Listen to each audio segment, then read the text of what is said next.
जय जय रघुवीर समर्थ। मना सांगपा रावणा काय झाले, अकस्मात ते राज्य सर्वे बुडाले। म्हणोनी कुडी वासना सांडी वेगी, बळे लागला काळ हा पाठी लागी। जय जय रघुवीर समर्थ। श्रोता वक्ता श्रीराम समर्थ। जय जय रघुवीर समर्थ।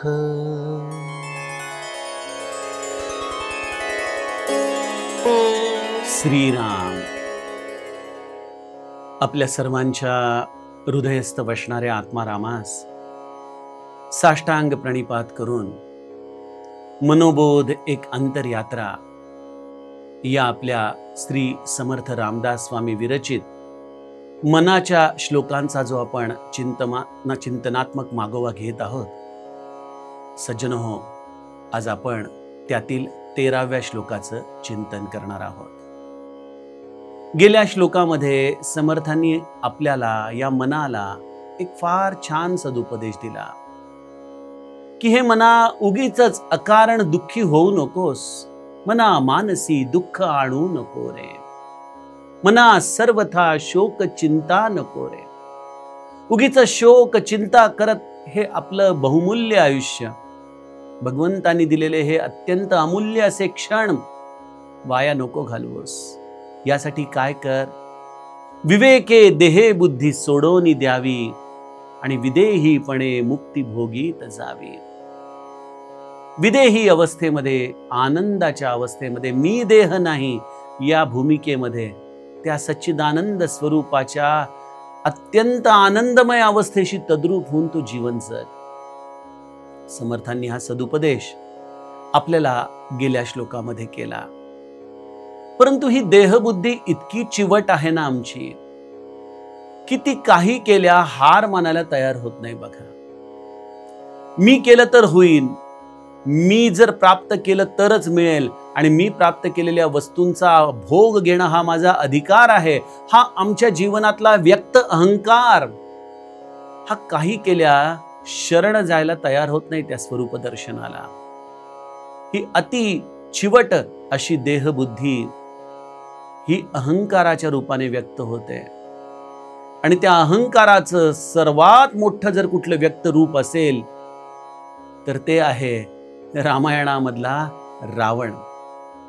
समर्थांनी या रावणाची कथा आज या अहंकाराच्या दृष्टीने आम्हाला सांगितली आहे। बघा काय म्हणताय समर्थ, मना सांग पा रावणा काय झाले। अरे मना, मला जरा सांग बरं, त्या रावणाचं काय झालं रे?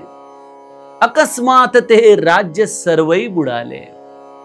अकस्मात त्याचं सगळं राज्य अचानकपणे क्षणात बुडून गेलं। बघा, म्हणून कुडी वासना सांडी वेगी, म्हणून या देहामध्ये उगीचच ह्या ज्या वासनांना घेऊन तू जगतोयस, अमुक पाहिजे, तमुक पाहिजे, हे करायचे, ते करायचे, या वासनात्मक देहाचा तू त्याग कर। इथं कोणीही अमर नाही, इथं कोणीही काळाला हरवू शकलेलं नाही। बळे लागला काळ हा पाठी लागे। हा काळ तुझ्या मागं हात धुवूनच लागलाय, न जाणे तो कुठल्या क्षणी तुला भक्षण करेल, कुठल्या गोष्टीचा तू अहंकार करतोयस। अशा रीतीने समर्थ आम्हाला या श्लोकामध्ये रावणाच्या कथेद्वारे हा सदुपदेश करतात।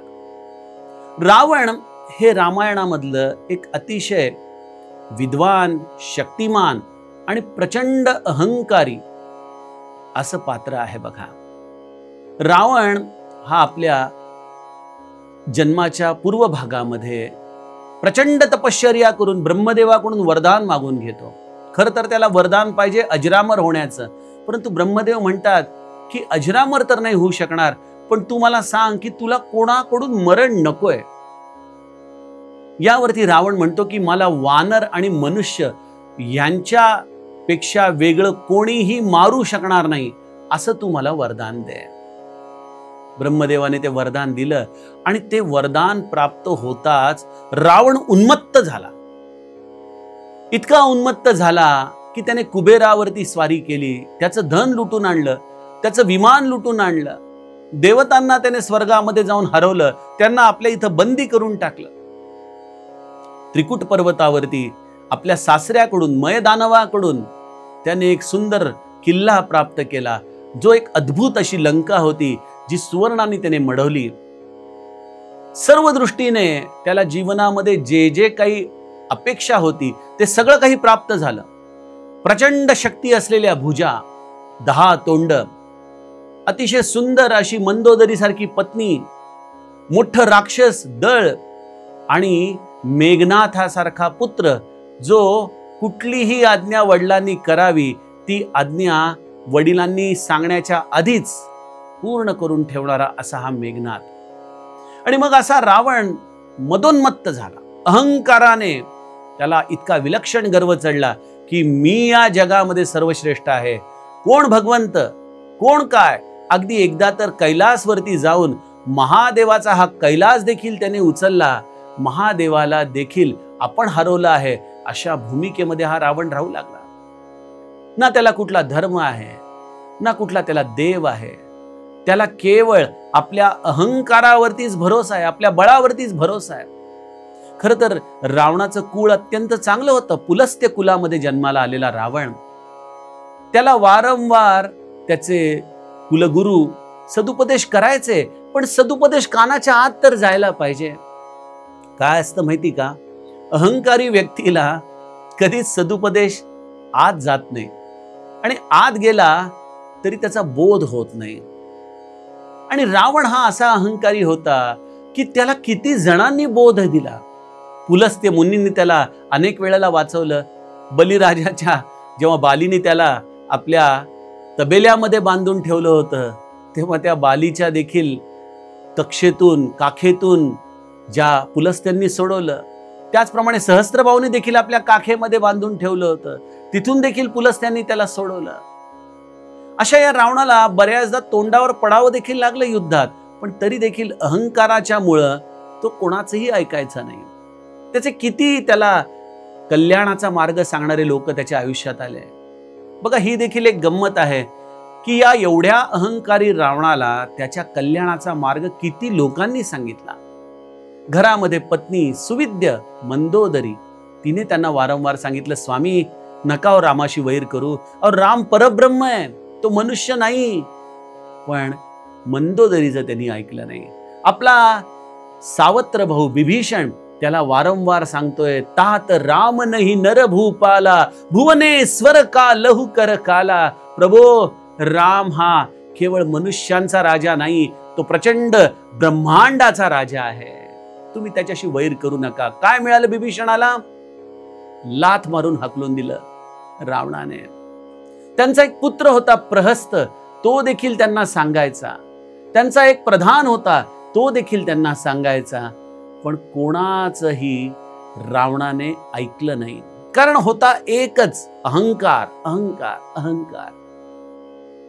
आपण म्हणाल, अहो दादा, या तर सगळ्या त्रेतायुगामधल्या गोष्टी आहेत. आम्ही बघितलं रावणाचं काय होतं. एवढ्या अहंकारापोटी रामाकडून तो मारला गेला, ही कथा आम्हाला माहिती आहे. पण ते त्रेतायुगातलंय हो. आजचं काय? सज्जनो, एक तुम्हाला रहस्य सांगू का? रामायण हे कालातीत आहे. बघा, रामायण हे केवळ त्रेतायुगामध्ये होऊन गेलं असं नाही. जसा एखादा चित्रपट असतो बघा, लहानपणी 9 ते 12, 12 ते 3, 3 ते 6, हे जसे चित्रपटाचे शो सारखे एका त्या पडद्यावरती चालू असतात ना, मला असं वाटतं रामायण हे निरंतर चालणारं शास्त्र आहे. निरंतर, जे आपल्या हृदयपटलामध्येच चालतं. आणि त्याची सगळी पात्र, सगळ्या व्यक्तिरेखा आपल्या आतमध्येच राहतात. तुम्ही आपलं आचरण जर बघाल ना, तर तुम्हाला कुठल्या ना कुठल्या तरी पात्राशी त्यावेळेला तुम्ही संलग्न झाल्याचं दिसून याल. ज्या वेळेला तुम्हाला खूप राग येईल, अहंकाराने तुम्ही संतापाल, समजून घ्या त्यावेळेला तुम्ही रावणाशी तद्रूप आहात. ज्या वेळेला तुम्हाला कोणाचा तरी मत्सर वाटेल, समजून घ्या त्यावेळेला तुम्ही मंथराशी संलग्न आहात. ज्या वेळेला तुम्हाला गुरुच्या ठिकाणी जाऊन खूप सारी सेवा करावीशी वाटेल, समजून घ्या तुमच्या हृदयातला लक्ष्मण जागा झालेला आहे. ज्या वेळेला तुम्ही काहीतरी समर्पण करायला तयार व्हाल, समजून घ्या तुमच्या हृदयातला भरत जागृत झालेला आहे. ज्या वेळेला तुम्ही मौन राहाल आणि सगळ्या जबाबदाऱ्या अतिशय सहनशीलतेने पार पाडाल, समजून घ्या तुमच्यातला शत्रुघ्न जागा झालेला आहे. जेव्हा तुमची विवेक बुद्धी, सत्सद विवेक बुद्धी तुम्हाला वारंवार काहीतरी सांगू लागेल, समजून घ्या तुमच्यातला विभीषण तुमच्याशी बोलतोय. आणि हे सगळी पात्र जिथं आहेत, तिथंच तो आपला आत्माराम देखील हृदयामध्ये आहे. पण कसं आहे माहिती का, बहुतांश वेळेला आम्ही रामायणातल्या रावणाच्याच पात्राबरोबर एकरूप झालेलो असतो. आणि हे जोपर्यंत, बघा, अभिनय करणाऱ्या व्यक्तीला कधी त्याचं स्वतःचं नाटक पाहता येईल का? नाही ना. ते नाटक तर जो त्रयस्थ झालाय त्यालाच बघता येईल.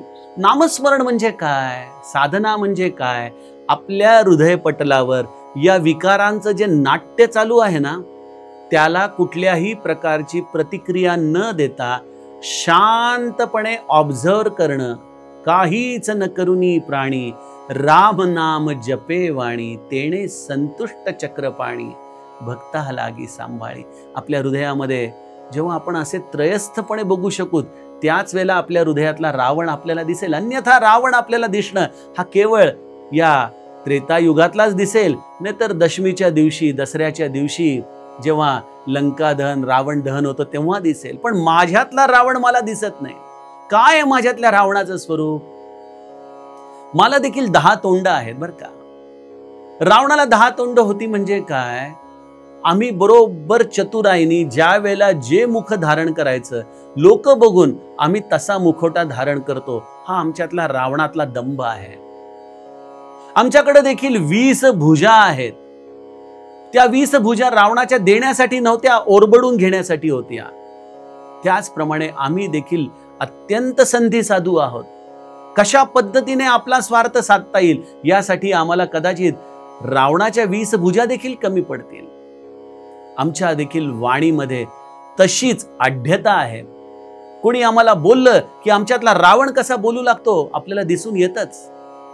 कशा पद्धतीने आमचं देखील अंतःकरण हे बऱ्याचदा जगातल्या आपल्या नसलेल्या वस्तूंवर, मग तो पैसा असो, स्त्री असो, ह्यांवरती जसं लिप्त होतं, हेच आपल्या आतमध्ये दडलेल्या रावणाचं स्वरूप आहे. आणि आम्हाला आवडतं या रावणाला कुरवाळत राहण्यामध्ये. पण आम्हाला हे लक्षात येत नाही, जे त्या त्रेतायुगातल्या रावणाचं झालं तेच माझ्यातल्या रावणाचं होणार आहे, जर मी वेळेच त्या रावणाला सावध करून, ज्याप्रमाणे मंदोदरीने त्याला सांगितलं, ज्याप्रमाणे बिभीषणाने सांगितलं, त्याप्रमाणे जोपर्यंत मी त्या रावणाला पुन्हा नीट मार्गावर आणत नाही, तोपर्यंत माझं देखील काही खरं नाही. कळायला हवं सज्जनो. पण आम्हाला असं वाटतं की या जगामध्ये रावण होऊन जगणंच संयुक्तिक आहे. म्हणून समर्थ म्हणतात, अरे मना, सांग बरं त्या रावणाचं काय झालं? अकस्मात ते राज्य सर्वही बुडाले. आमची देखील अवस्था तशीच आहे ना सज्जनो. आम्ही मनाचे मनोरे बांधतो. हे करीन, ते करीन, इकडं जाईन, तिकडं जाईन, असं घर घेईन, ही गाडी घेईन, मुलांना इकडं पाठवीन, हे करीन. कसं होत नाही, सगळ्या नातेवाईकांमध्ये टिच्चून करून दाखवीन, सगळ्यांमध्ये माझी मी एक प्रकारे मान उंचवून दाखवीन. ह्या सगळ्या गोष्टी आमच्या अहंकाराच्या पार्श्वभूमीवर असतात. हा अहंकाराचा रावण असे मनोरे रचत असतो आमच्या आतमध्ये. आणि न जाणे प्रारब्धामध्ये काय लिहिलेलं असतं, अचानक कुठेतरी हृदयामध्ये जोराची कळ येते आणि क्षणामध्ये डॉक्टरकडे नेल्यानंतर म्हणतात, सॉरी, ऑल इज ओव्हर. रस्त्याने आपण जातोय आणि क्षणामध्ये कुठली तरी गाडी येऊन उडवून जाते आणि डॉक्टर सांगतात की सॉरी, आम्ही नाही वाचवू शकलो याला. काय आपल्या हातामध्ये? जे काही घडतंय ते भगवंताच्या इच्छेने घडतंय. या भूमिकेत आपण केवळ एक निमित्त राहावं. जे काही मिळालंय तो त्याच्या कृपा प्रसादाने मिळाले, या दृष्टीने आपण अत्यंत विनयशील राहावं. कधीही झालेल्या गोष्टीचं कर्तेपण स्वतःकडे घेऊ नये. मिळालेल्या फळाचा प्रसाद म्हणून स्वीकार करावा आणि भगवंताला अतिप्रिय असलेलं नीतियुक्त आपलं जीवन आपण जगत राहावं. हेच रावणापासून मुक्त होण्याचं अतिशय साधं सरळ साधन आहे. आणि त्यासाठी सद्गुरू आम्हाला वारंवार सांगत असतात, वारंवार, अरे नका मनामध्ये अशा चुकीच्या वासना घेऊन जगा, नका नका, काही होणार नाहीये त्याने.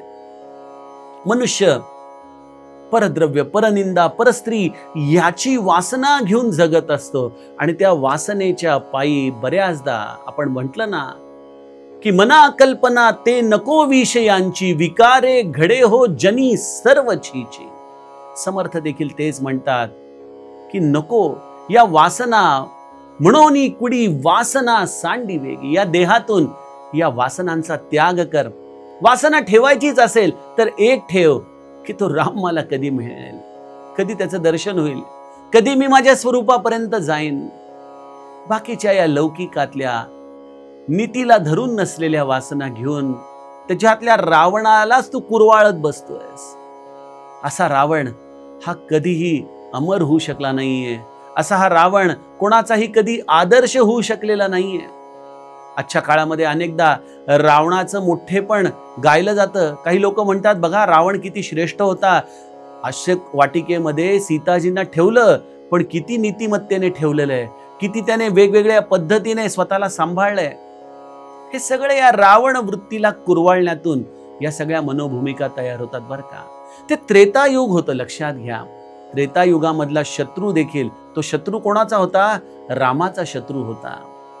त्यामुळे या शत्रूकडून देखील राम अर्थात या मर्यादा पुरुषोत्तमाशी लढणारा शत्रू या रूपाने काही मर्यादा त्याच्याकडून देखील अपेक्षित होत्याच. पण म्हणून रावण वृत्तीचं समर्थन करता येत नाही. आणि जर या रावणाला बघायचंच असेल तर त्याची नीच प्रवृत्ती आपण दंडकारण्यामध्ये बघू शकता. जेव्हा रावणाने त्या मारीचाच्या द्वारे रामाला आणि लक्ष्मणाला जानकीपासून दूर केलं आणि स्वतः एका साधूच्या वेशामध्ये येऊन एका अबला स्त्रीचं जो अपहरण करतो तो रावण आहे. अशा रावणाचं काय जस्टिफिकेशन आपण करायचं, काय त्याचं समर्थन करायचं? त्यामुळे या रावण वृत्तीचं समर्थन कुठल्याही काळामध्ये होऊ शकत नाही. समर्थ म्हणतात की अरे या रावण वृत्तीला सोडा, या अहंकारापासून स्वतःला सोडा, जीवनामध्ये कर्तेपणाचा त्याग करा. त्या रामाशी विजयी होणं केवळ अशक्य आहे. दाता एक राम, भिकारी सारी दुनिया. हे सगळं जे काही मिळालेलं ना ते त्या रामाच्या कृपा आशीर्वादाने मिळालेलं आहे. हनुमंताने रावणाला तसा आरसा देखील दाखवला. जाके बल लवले सते जिते हूं चराचर झारी. काय सुंदर शब्द आहे तुलसी रामायणामध्ये की ज्याच्या बळाने हे रावणा तू विश्वविजेता झालेला आहेस. म्हणजे काय, ते बळ तुझं नाही, ते बळ त्या रामाचं आहे. त्या रामाची कृपा तुझ्यावर होती म्हणून तू विश्वविजेता झालायस. तू स्वतःकडे उगीच का कर्तेपण घेतोयस? आणि त्या कर्तेपणातून जो तुला मद निर्माण झालाय, त्या मदातून जो तुला मत्सर होतोय, जो तुला संताप होतोय. बघा या अहंकारी व्यक्तीचं एक अशी गंमत आहे की हा रावण रामायणामध्ये कधीही झोपलेला नाहीये. तुम्ही जर त्याचा नीट चरित्र बघाल तर हा रात्र रात्र सिंहासनावरती बसून काढतोय. अहंकारी माणसाची हीच अवस्था असते. कारण त्याला त्याच्या या अभिलाषा, त्याच्या या वासना कधी शांतपणे झोपूच देत नाहीत. समर्थ म्हणतात उत्पत्ती स्थिती लय या तीन दृष्टीने हा देह बांधलाय. जो जन्माला आला तो वेगवेगळ्या पद्धतीने वाढीला लागतो आणि एका टप्प्यावरती तो लयाला देखील जातो, नामशेष देखील होतो. हे सगळं एक विलक्षण नाट्य या रामाच्या कृपेने चाललंय. आपण केवळ एक निमित्त आहोत. या निमित्ताने कर्तेपणाचा त्याग करून, अहंकाराचा त्याग करून ज्याच्या बळाने आपण जीवन जगतोय त्याच्या चरणाशी राहणं, हाच समर्थांच्या या श्लोकाचा आपण गुरुकृपेने भावार्थ बघितला. सज्जनो, यातील पुढील श्लोकाचं चिंतन आपण उद्याच्या सत्रात करूया. जानकी जीवन स्मरण. जय जय राम.